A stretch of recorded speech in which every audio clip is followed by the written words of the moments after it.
What's the biggest lie you told your family? I told my family I was dying of cancer to see who truly cared, and discovered a truth I wasn't prepared for. For years, I was the invisible middle child. My older brother was the successful one with his finance career and perfect family. My younger sister was the special one who everyone doted on. I was just there, the reliable one who showed up to every family event, remembered every birthday, and listened to everyone's problems without complaint. When I turned 35, I realized something painful. No one ever asked how I was doing. My calls went straight to voicemail unless someone needed something. At Christmas, my gifts were opened with polite smiles before everyone gushed over my siblings' presents. I'd spent my entire life trying to matter to the people who should have loved me automatically, so I made a terrible decision. After reading about a woman who faked cancer to test her friends, something broke inside me. I created an elaborate lie. Stage 3 lymphoma with a 40% survival rate. I researched symptoms, treatment protocols, and side effects. I even shaved my head and bought prescription-looking bottles. The plan was to recover after 3 months and confess it was a mistaken diagnosis. I told them at Sunday dinner, voice trembling, "The doctors found something, it's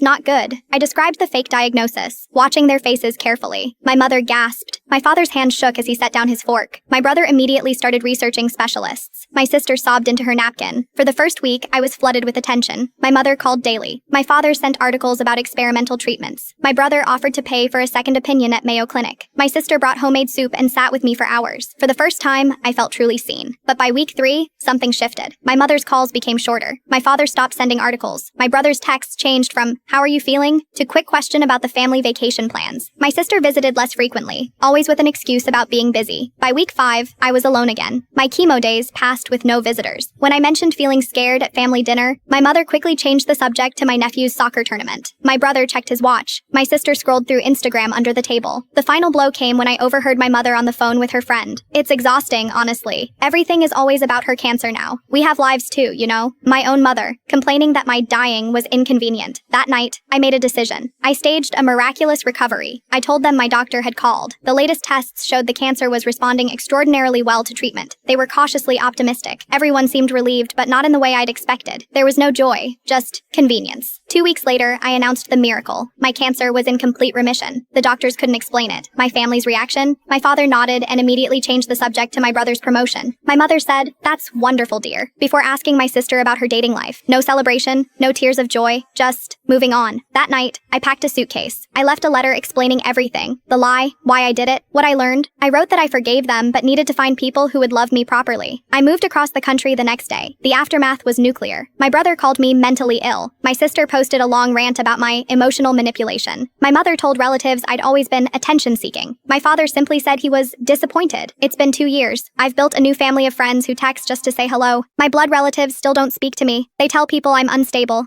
dangerous,